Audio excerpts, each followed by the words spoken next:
네, 안녕하세요. 우리 신앙 이야기의 박 PD입니다. 할인입니다. 네, 전 시간 켈빈까지 정말 하기 싫은 거였어요. 우리 이번 시간에 이제 성공에 관해서 네, 요거는 질문을 받아서 뭐 성공의 얘기를 뭐 굳이 할 필요는 없는데 유튜브에 질문해 주신 분이 예, 성공회까지도 원하셔서 성공 얘기를 하는 거예요. 성공회는 먼저 이 토머스 크랜머, 캠브리지 대학 학생 때부터 루터에 쭉 푹 빠져있던 사람인데, 이 사람이 이제 영문 성공의 기도서를 작성하죠. 그래서 지금도 성공의 예식을 보면 그 시편 같은 것들 만들어진 거 보면 굉장히 화성이 잘 만들어진 그 노래 미사곡들도 갖고 있어요.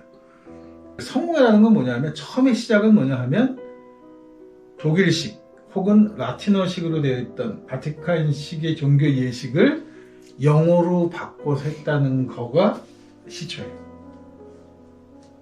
아주 검소한 거죠. 종교개혁으로 치면은. 네. 뭐 어떻게 보면 이제 나름 어떤 자기네 그러니까 현실을 수용했다라고 봐야 되는 거죠.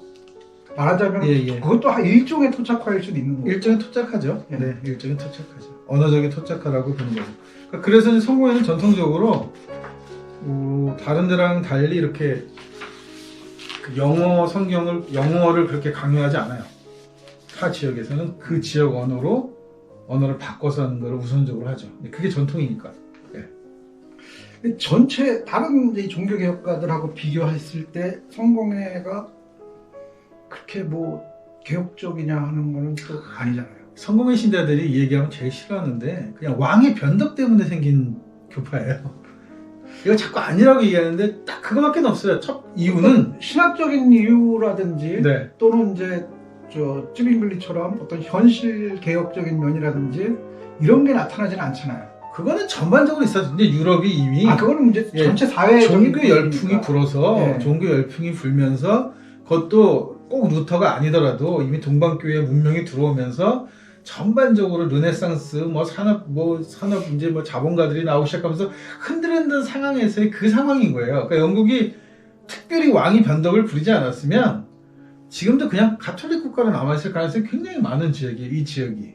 그러면 성공회 측에서는 뭐 도대체 성공회가 갖는 이제 그 독특함? 그걸 뭐라고 보는 거예요? 그렇게 개혁할 수밖에 없었던 이유가 뭐였냐라고 보는 건가요?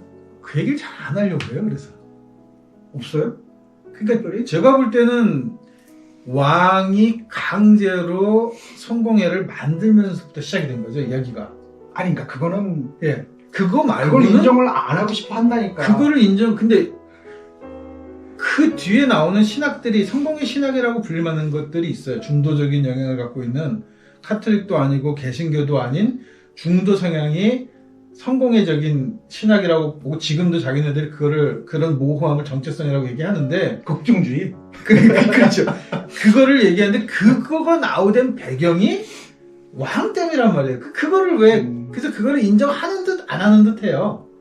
하지만 괜히 왜 이런 거 있잖아요. 우리 종파는 왕이 재혼하고 싶어서 만든 교파야. 이렇게 얘기하고 싶지 않은 거지. 그러니까 자꾸 앞에 뒤에다가 이런 사람 학자들의 얘기를 막 갖다 뜯어다 붙이는데 성공회 정도가 얘기하는 정도의 그 내용들은 이미 유럽 여러 지역에서 이미 다 기정사실화되었던 사실이고, 그러니까 이게 내가 왜 왕 때문이라고 말씀을 드리냐면 제도적으로는 카톨릭하고 다른 게 하나도 없어요. 성공회가.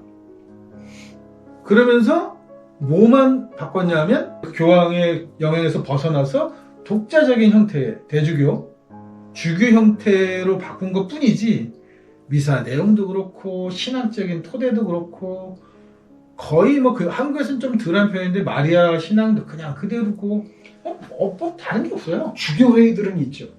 그거는 이제 영국 정치적인 영향을 받아서 상하원 운영하는 식으로. 그거는 영국 정치 제도가 갖고 있는 걸 그대로 교회가 답습한 거고요. 대신에 교황만 없는 거잖아요. 교황만 없는 거예요. 그리고 사제 결혼이 가능하고. 네, 사제 결혼이 자기가 결혼해야 되니까 자기가 재혼해야 되니까 니들도 결혼해 이렇게 한 거죠. 그러니까요. 그러니까 동방정교회가 전통적으로 그건 없어요. 처음부터 사제들 결혼에 대해서는 막지 않았단 말이에요. 그거하고는 다른 거예요, 이건. 이거는 그냥 왕이 내가 재혼을 해야 되는데 뭔가 바꿨는데 가톨릭하고는 완전히 등을 주고 싶어 하는 거예요. 간섭 전혀 못하게 하고 싶어 하는 거예요. 그래서 사제를 결혼시키는 거죠. 그러면 이제 무슨 문제가 발생하냐면 이게 지금도 있는 문제인데 가톨릭 사제들은 그만두고 넘어오면 성공의 사제를 할 수 있어요. 같은 바탕이라. 그런데 성공의 사제는 가톨릭 사제가 못 돼요. 원칙적으로. 왜냐하면 결혼을 해서. 그러니까 그는 왕이 의도적으로 결혼을 시켜버리는 거죠. 그러면 딴짓 못하게 되는 거죠. 나중에 문제가 생기더라도 가톨릭이 간섭을 하는 일이 생기든 뭔가 문제가 생겨도 근데 그거는 잘 본 거예요, 왕이. 왜냐하면 그 메리 때 와서는 다시 가톨릭으로 다시 복귀하는 일이 벌어진단 말이에요. 그래서 신학적으로 부침이 없었던 건 아니에요, 영국 성공회가. 그렇지만 시작은 그냥 아들 욕심이 많았던 왕이 이 여자도 아들을 만나 버려. 근데 정실 부인에게서 아들을 얻고 싶은 욕망 때문에. 그러면 어떻게 보면 그냥 막연히 생각을 해보면 성공의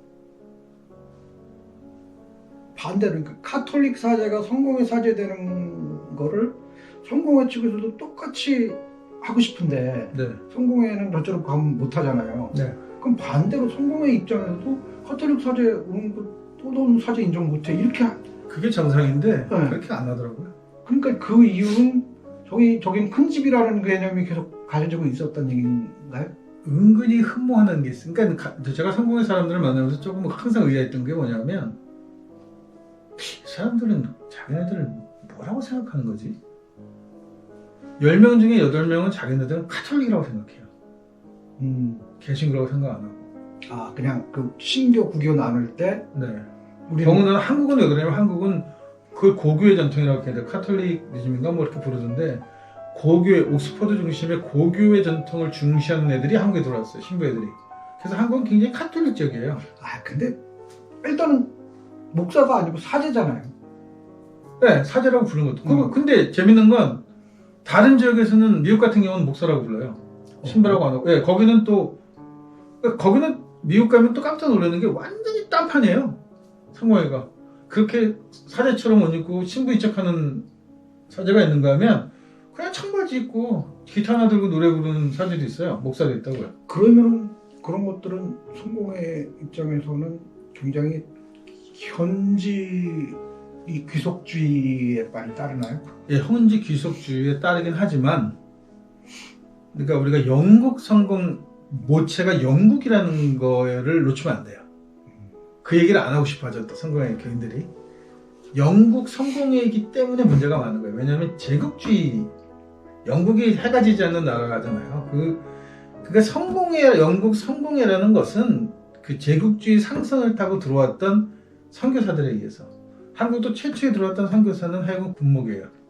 이렇게 이 제국주의 팽창에 따라서 전달되어지면서 영국 역시도 종교를 정치 지배 수단으로 식민지 지배 용도로 쓰기 위한 개념이 더 강했다는 거죠. 아니 그거는 기독교 전체가 그런 거니까 네, 뭐 얘기할 더 심해요. 그러니까 어쨌든 네. 그거는 그냥 이 디폴트 값이니까 일단 그걸 말고 신학적으로 뭔가 다른 뭐가 있어야 되는 거 아니에요?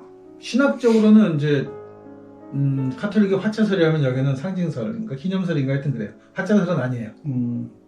그것도 얘기해보면 좀 애매하게 얘기하더라고요. 그래서 그냥 근데 화차설은 아니라는 거야. 그거 하나. 그런 부분은 좀 이제 개신교적인 성향이 네. 나타나는 거네요. 고해성사도 했어요. 얼마 전까지만 해도. 근데 이제 사람들이 그거 같아요. 성공회는 애매한 포지션을 갖고 있어요. 특히 고교 중심 애들이 카톨릭인 척 아닌 척해요. 그래서 신자들이 이렇게 신학에 대한 소양이 이렇게 올라오면 하나씩 둘씩 이렇게 개신교 쪽으로 물러서는 성향이 있어요. 그래서 한국에서도 마리아를 슬슬 없애고 고해성사는 안 하고 이런 식으로 뒤로 물러가는 거예요. 점점 개신교 쪽으로 이렇게 포지션을 바꾸는. 그러니까 이게 그래서 굉장히 자기네들 이걸 모호함이라고 얘기하는데, 그러니까 뭔가 불분명한 정체성을 갖고 있어요. 그게 탄생서부터 지금까지 그래요. 그러면 그런 부분에 대한 거는 이제 본 영국 성공회 교단 측에서의 어떤 아무런 적은 없어요? 이거는 주교 중심제입니다. 이래서 이제 성공회가 내세우는 게 주교 중심, 주교맘이에요. 그 지역의 주교가 자기 주교의 성향으로 그 교구를 운영하는 거예요. 이거를요, 지금 목사님 그냥 모함이라고 표현하시는데, 이걸 굉장히 좋게 보면 굉장히 토착화되고 있는 거라고도 볼 수도 있을 것 같아요. 뭐 그래서 이제 성공의 가능성을 보는 사람들이 많아요. 왜냐면 굉장히 유연하단 말이에요. 그러니까요. 교리적으로도 그렇고 교회. 근데 뭐 문제는 성공회도 그거를 주도하는 거는 사제들이니까 결국은 사제들의 자질의 문제가 있는 거예요. 네. 가능성은 많습니다. 아까 말씀드린 지금도 이미 한국에 들어와서도 그게 옥스퍼드 출신들이 들어와서 고교의 중심의 성공회였기 때문에 과거에는 굉장히 성당스러웠는데 지금은 서서히 개신교 비슷하게 변해가는 추이가 좀 있어요. 그러니까 개신교가 뭐냐라는 개신교의 정체성이 이렇게 나오면 카톨릭적인 게 쑥 들어가고, 또 카톨릭 전통이 이렇게 올라오면 개신교가 쑥 들어가고, 이렇게 왔다 갔다 해요. 독특하더라고요. 저도 그거 깜짝 놀랐어요. 오히려 그게 저는 큰 장점이 될 수 있어요. 장점이 될 수 있죠. 그거를 뭐 너 정체가 뭐냐, 박쥐 아니냐 이렇게 얘기할 게 아니라 굉장히 큰 장점이 될 수 있을 것 같아요. 근데 그러면서도 물론 어떻게 운영하냐의 문제겠죠. 운영도 문제인데, 이게 저는 재밌는 게 뭐냐면 성공회가 비교적 교인들에게 일반 장로교단처럼 교리 교육을 그렇게 많이 안 시킨다는 거예요. 그래서 유연합니다. 그리고 신부들이 설교를 이제 공과도 설교하죠. 들어보면 대부분 그냥 무난한 설교를 해요. 큰 문제가 없는. 그러니까 이 장로교들이 자기네 교리를 중심으로 해서 막 그 주석이죠, 주석집. 칼빈이나 뭐 누가 유명한 사람 주석집을 계속해서 교인들한테 가르치면서 신앙을 망치는데, 반면에 성공회는 그냥 성경 읽어주고 성경 내용만, 특히 본문 설교가 다, 저도 그걸 쓰고 있는데 복음서에서만 하니까 그냥 복음서 얘기만 해요. 그냥 이렇게. 그래서 이제 저도 깜짝 놀란 게 전 교인 모아놓고 성경 퀴즈 대회 하는데, 뭐 믿음의 조상이 누굽니까? 이런 문제 물어봐도 100명 중에 한두 명밖에 몰라요. 그 정도로 교리적 교육에는 굉장히 무덤덤한 종파예요. 그러다 보니까 탄력성이 되게 좋아요. 그래서 이 좀 우리나라의 장벽에 매력적으로 받아들여지는 건가요? 그렇죠. 예. 그러니까 강요하는 게 없는 것 같은 거죠. 괜찮은데요? 예. 그래서 이제 제가 선거를 긍정적으로 보는 거는 그 부분이에요. 그러니까 저는 주일학교 반대하거든요. 칼뱅 때부터 이렇게 시작된 전통인데, 주일학교 만들어서 어려서부터 애들한테 막 계속해서 특정한 교리를 주입시키는 거죠. 이렇게 아이들한테. 이거를 기독 교인을 만드는 과정이라고 얘기를 해요. 근데 저는 이게 독약이라고 생각하거든요. 그래서 결국은 문제는 뭐냐면 누가 가르치냐는 거예요, 아이들한테. 그러니까 교육학 같은 거를 이렇게 하다 보면 똑같은 거예요. 이런 뭐 장로교 이런 데서 교리 교육하듯이 우리가 사는 사회에서는 사람이 이 사회에 적응해서 살아나가게 만들기 위해서 이 사람들을 이제 이 사회에 적응시키고 그 사회가 요구하는 어떤 그런 내용들을 학습시키는 이런 것을 사회화라고 한단 말이에요. 그 부분이 마땅치 않은 거예요. 그렇죠. 그 사회가 요구하는 이데올로기 이런 것까지 다 가르친단 말이에요. 그 더구나 우리가 군사 정권들을 오래 겪고 나면 정말 짜증나는 이런 거죠, 이게. 그러니까요. 그러니까 그거랑 똑같은 거예요. 그리고 인간은 나이가 들면 들수록 아무래도 보수적으로 가는 성향이 있는데, 한국은 뭐 실친두통 안에 저도 박정희가 5.16 쿠데타 했을 때부터 고3 때까지 박정희가 대통령이었으니까 그 군사 문화에서 주입받았던 내용들, 결국 우리 위스대도 마찬가지죠. 학교 다니면서 다 그 교육을 받았으니까 나이가 들면서 자기도 모르게 태극기 들게 되는 거예요. 보수적 성향으로 흘러가면서. 그러니까 물론 나이가 들면 보수적이 된다라고 하던 건 생물학적 관점에서의 그런 정도를 넘어서니까 네. 그것도. 그리고 사회화라고 하는 것도 어떤 이 사회에서 살아나가기 위한 좀 필수적인 그걸 넘어서는 지배 이데올로기가 거기에 주입되니까 그런 그 선이 좀 그어져야 되는데 네. 그런 게 없다는 거죠. 그게 어려서부터 교육을 세뇌시켜 버려가지고. 그러니까 이제 사실 이 성공회 같은 경우도 그 다른 장로교나 이런 데서의 교리 교육이 없다라고 하는 것은 그런 게 아예 없는 것이 분명히 성서를 있어요. 가르치기 때문에 가르쳐. 없는 건 아니겠지만 정말로 필수적인 것만 주입하지 않는다는 거. 쓸데없는 거 주입하지 않는 그런 것만 딱 하고 그 다음은 이제 본인이 알아서 이렇게 더 공부를 더 하든지 그런 부분에서는 굉장히 바람직한 것 같아요. 네. 바람직합니다. 그런 면에서는. 다른 이데올로기가 없으니까. 예, 그렇죠. 아이고 그 어느 저 종교 개혁가는 무지하게 까고 어느 막 여기는 종교 개혁가가 아니라 그 종교 자체가 그러니까. 오해하실 수 있는데 네. 네, 그렇지는 않습니다. 저희는 참고로 성모의 교인이 아닙니다. 네, 여기까지 성공에 관해서 이야기 나눠봤습니다.